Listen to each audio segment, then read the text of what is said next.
So I called up and asked a bunch of my six-figure freelance friends what the secret to making six figures really is. I'm Natalie, and I hit six figures in 2017. I hit six figures in 2021. I hit six figures in 2020. So I wanted to know if there was some secret formula that only a few lucky people knew that fast tracks you to six figures. But first, I was real nosy. I wanted to find out what they think the biggest mistakes that beginner freelancers make and waste tons of time with, and that will truly guarantee six figures never happens for you. And surprisingly, we all agreed that the biggest mistake beginners make is focusing on the wrong things when you are just starting. One example of a very wrong thing to focus on as a beginner is trying to perfect your niche. Obsessing over a niche. I think the biggest thing is they niche down too quickly, and then all of a sudden they're like this specialist, but they're not really a specialist. And I feel like in this space there is kind of this messaging around like you need to be a specialist, you need to be an expert, you need to niche down, which trust me, I 100% agree, but doing it too soon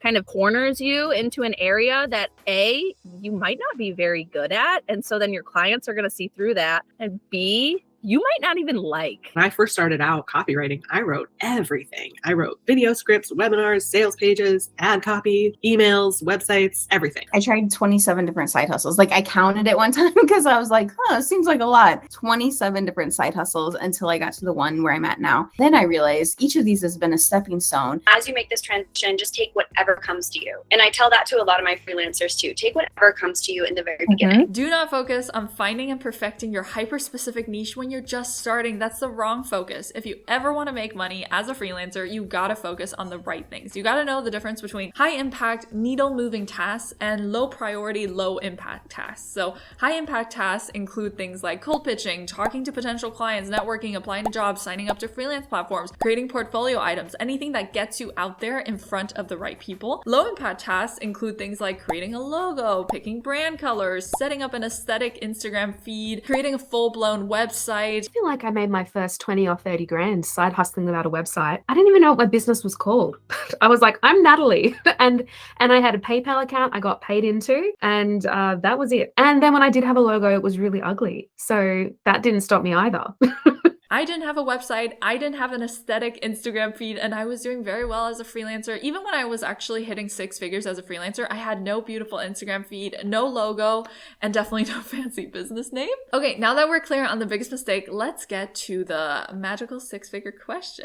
What, in everyone's opinion, is the secret to becoming a six-figure freelancer? I love this question because I really had to kind of search my soul for this one and be like, what is the secret? And I'll be honest, I know what I think the secret is. I went into this video honestly thinking everyone was gonna say the same secret as me, so I would have a nice and tidy, easy video for you. But the secret to six figures is... I was surprised by each secret. The answers were so unexpected, I had to restructure this entire video, and it also means I gotta break the news that there isn't one secret. Instead, I would describe it more like a secret formula. I call it the unsexy but super legit six-figure freelancer formula. So the first part of the six-figure formula, no way around it if you want to hit six figures, we have to have something the market actually wants, aka a really, really great service offering. If clients don't want what you have to offer, you can do all the marketing, all the client acquisition, all the pitching in the world, and nothing will happen. Supply and demand, market economics, and all that stuff. The first thing that comes to mind is being really good at what you do. I really believe that if you can provide an experience and a result for clients that stands out to them. So you've got to do something that's like high value so that the math actually works. So that's the secret. It's very logical in that way. Let me train myself and get to that high paying skill set, because that's what I did as well. Like I started kind of doing everything, and then I was like, $10 an hour, I can't really bridge that gap to like 100K. So what would be more valuable? What kind of skill set can I bring where clients would be happy to pay 50 an hour? And that's how that train of thought began. Ask yourself, first things first, is the service I'm offering something the market needs, desperately needs ideally? Can you realistically charge what you want with that service to get to 100K a year without working yourself to crying? Next up in the formula is so often neglected or straight up forgotten. As a freelancer, really as a human. You gotta have those snazzy soft skills. These are, in my opinion, as important as hard skills when you are a freelancer. So here are a few non-negotiable 6-figure soft skills. Freelancers have a reputation of being flaky for a reason. And when you're able to show up reliably, excited about their business, able to think critically about their business, I think when you do that, you're already making an impression. And then you start to get to a point where a client really wants you in their business and they want to keep working with you. There's such a big difference between a freelancer who kind of just shows up and does the bare minimum, and a freelancer who's like, I need to be better. I want to be better to serve my clients better, so that we all win, like just increasing that value add. So I agree with all of that. Investing in your business growth as well, because I, like I had mentioned, come from a physical therapy background. So I work on people's bodies. I'm not online managing 6-7 figure businesses. I didn't know that. So I taught myself that. I invested in courses. I invested in mentors. I took your course, which gave me like the confidence to be able to sell myself officially as like a digital business manager. And literally that's when like bigger clients started coming, because they saw that I had the background experience from the training, and I was also confident to brand myself as that. There's something about being a source of energy for a client. I think a lot of times freelancers don't see things from the client's perspective. And it's like the client's perspective is pretty chaotic. Like it's very chaotic. There's a lot going on in their business at all times. There are a lot of people who want things from them all the time. There are a million projects going on. There are no systems most of the time. So as much as you can, instead of taking energy from the business owner, instead of putting more problems on their plate, as much as you can solve problems for them, and just be that person who's like, hey, I have a few ideas on how to blah, blah, blah. Like you're thinking for them. The business owner's like, oh my gosh, somebody cares. Like somebody cares enough to like be on my side instead of like have me try to think through everything and solve their problem. I've always been really focused on having a clear offer for clients and being able to say, when I come into your business, here is exactly where I'm going to start. I didn't realize how much problem solving I would need to do and how much resilience I would need to build up. Like there are some months that are really high, some months that have been really low. And so just to be able to build in that resilience and know that everybody goes through these ups and downs. So what am I going to do about it when I do go through a down period? How am I going to deal with that? And I think by having the opportunity to solve problems and trying a bunch of different things that are out of your comfort zone, when you get to those months that are low, you're not like, oh man, I just need to give up. You're like, okay, I've been a problem solver before. Like that's just who I am. So I'm going to be able to do it again. I think that really helps. All right, now that we have 2 main puzzle pieces, we both know, you and me, that's not enough, because you can sit on great hard skills and soft skills all day and still land no clients and make $0, right? So the next piece of the equation is critical. It is the amount of action you take, and more importantly, the amount of right action you take. If you aren't having conversations, there is no website, there is no course, there is no business card, there is no logo, there is no business name that will ever save you. Talk to people before you feel ready. Talk to them more than you think that you need to. And then keep doing it. And then follow up with those people as well. I think networking is huge. Most of the freelancers that I know, and most of the ones that, are making the big bucks are the ones who are out there on Twitter. They're out there at different events. They're on LinkedIn. They're really building their network and making themselves known, making their expertise known. It's hard to get clients, and it's hard to, how great you are, but you also, it's kind of the onus is on you to show other people, to promote yourself, really. Meeting people, and not just like promoting yourself, but also promoting other people and building real relationships. A lot of my work comes from just other freelancers who are overloaded, and a lot of, and I give freelancers a lot of work when I am overloaded. I love whoever invented messy action. I think it is crucial that we all take messy action. I think messy action is responsible for businesses being born, for freelancers gaining confidence, for freelancers making their first $1,000. I think it is invaluable and amazing, and I can't love it enough. And I do so much messy action still to this day. And I know the reason people don't take action that they know they should be taking is because of all the stuff that happens up here. And trust me, I'm very familiar with the chaos that happens here. That stuff, though, is what will keep you from making mad money, from getting to 6 figures, from anything you want, really. You could probably dominate the world if you had no mindset baggage. What truly unlocked it for me was working on myself. At one point, it was investing like in a life coach and literally working on myself. It had nothing to do with my business. It was just learning more about myself, setting boundaries, all those things like in my personal life.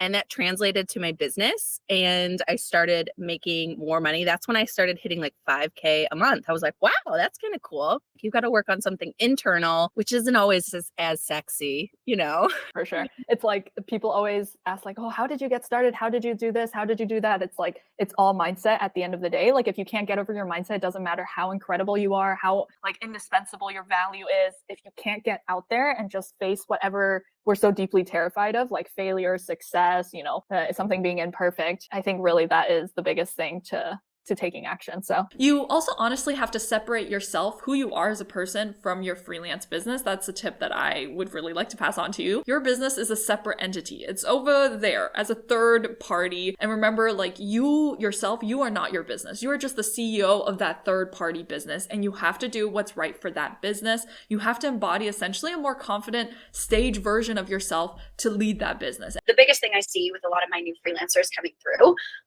is they show up to discovery calls, and maybe it's their first, second, third, fourth project, and they let their emotions and insecurities kind of shine. They're not feeling totally confident. But that was one thing I held on so tightly when I first went freelance, and part of it was because I was so freaking desperate. I needed this to work. So one of my contracts was like 10K, and it was for something, deliverables that I had taken a course for, I had dabbled in, but I couldn't let that show through. Exactly. I just need to position myself as the capable contractor. And, so many people are not feeling confidence because they don't have the experience. But confidence and experience is a very chicken before the egg sort of situation. Experience only, or confidence only comes from having experience.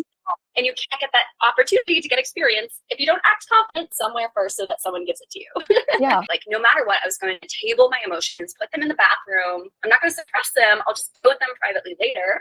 Yes. And then go up to this discovery call, acting capable, leading the call, making the person that I'm talking to feel safe and in good hands. Know that I've got some education, maybe a mentor in my back pocket to kind of support me through when I actually book the gig. But that's going to be a win for me, because this person's going to be more likely to hire me. And then I can actually get that experience, show myself, man, I'm actually good at this. And then get more and more and more, and it'll snowball. And it's going to also make the other person just feel safer in my hands if I'm not reeking with insecurities. When maybe I'm really, really good, but it's just a mental thing. And if you're scared, here's a secret. We are all scared.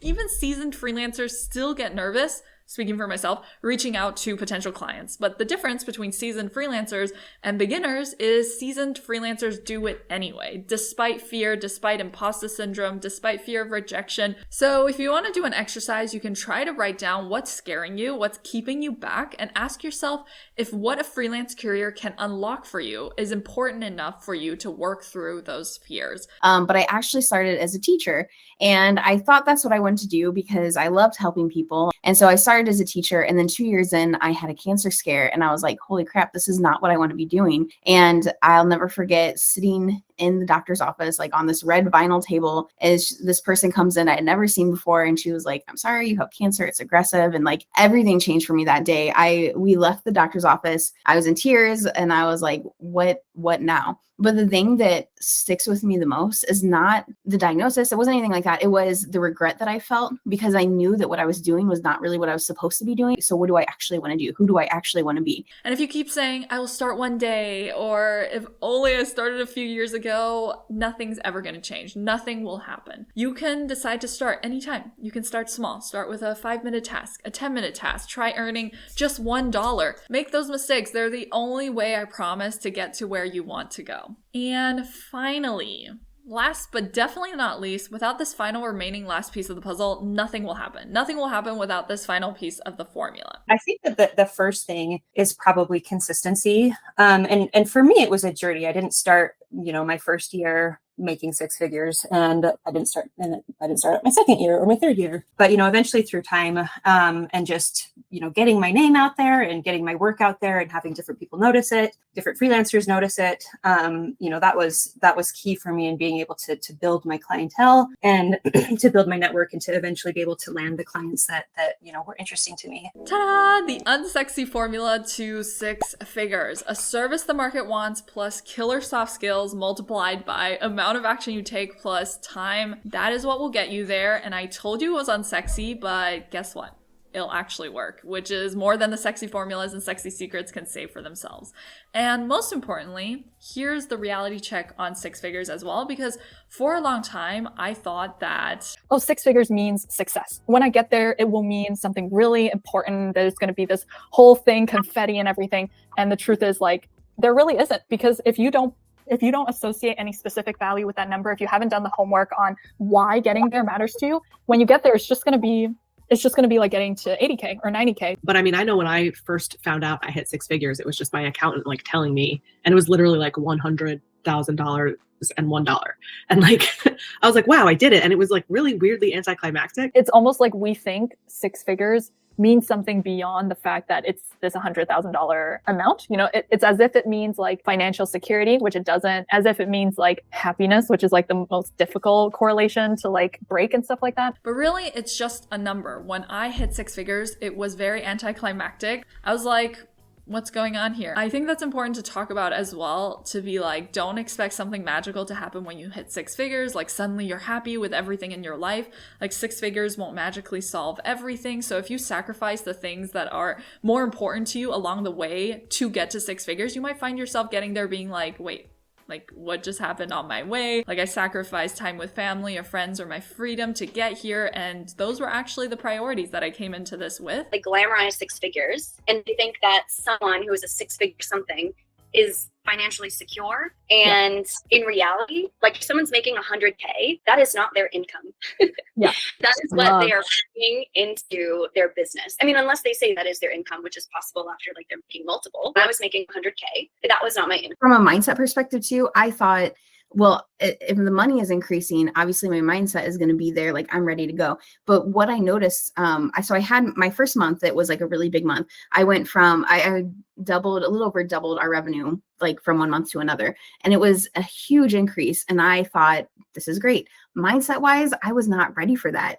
There were so many weird mindset things that came up from my past, like talking about that mindset of like CEOs are evil and stuff like that. Like I felt so out of alignment with who I was because of like what I was taught growing up, that I kind of sabotaged myself along the way. And I don't think that would have happened if the growth was a little bit slower. And so sometimes I think people think, oh, my growth has to be really fast. I have to double months. Like I was talking about that 1 month, but really I think it's far better to grow incrementally than to try to shoot up all the time. I also agree that there's this misconception that if there is just lots of money, everything will be solved. Like money, if I double, like there will be no problems. Like it will solve all my problems. But the truth is like when the money doubles, the problems double as well. And you'll have completely new problems. And if you double your money too fast, the problems that you're encountering, you haven't been like, you're not eased into them. You're just kind of like thrown into like, oh my gosh, I have to hire all these people. I have to train all these people. I have to, so I completely agree with you. I think it's better to grow slower. Yeah, it's less sexy, but I think it's much more sustainable. And less stressful. So don't overhype it. Try your best not to hyper focus on it, even though I know it's hard, especially as much as you can on this journey. Try to enjoy where you are currently at within this journey, the fact that you're learning, the fact that you're growing, the fact that you're trying. And I know this is all super cheesy, but there's more to success. There's much more to happiness than hitting an arbitrary number like $100,000. Don't forget about why you're freelancing in the first place. Stay focused on those, strap in with us, hands up in the air, and enjoy the ride. Alrighty, and if you're unhappy with the amount of money you're making as a freelancer, this next video is going to hit the spot for you. I talk about 7 really real reasons why you're not making more money as a freelancer and fixes for each of them. And that first mistake is attaching your value as a freelancer to your time. We do not want to do that. And as always, thanks so much for watching, and I'll catch you in the next one. Okay, bye!